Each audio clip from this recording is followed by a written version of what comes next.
प्रशिक्षकांनी या सर्व विद्यार्थ्यांना त्यांच्यामध्ये कशा पद्धतीचं कौशल्य आत्मसात केलंय या सर्व गोष्टी आपल्याला या ठिकाणी पाहायला मिळत आहेत। अगदी छोटी छोटी मुलं देखील बघा फुलकीच्या ठिकाणी असलं तर जोश,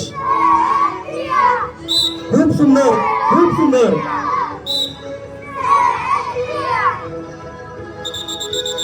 खेळामध्ये कसा मग्न झालाय का आपण सर्वजण मग्न झालेलो आहोत। हा खूप छान खूप सुंदर अत्यंत मनोरम स्वरूपाचं दर्शन या ठिकाणी आपल्याला या मुलांच्या माध्यमातून आपल्याला प्राप्त होतं।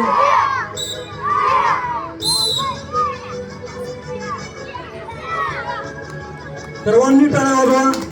टाळ्यांचा कडकडाट पुन्हा आणखी एकदा होऊया। टाळ्या कमी पडायला लागले। मला वाटतंय आपल्या ठिकाणी जोश नाही असं काय आणि बसलेले सर्व विद्यार्थी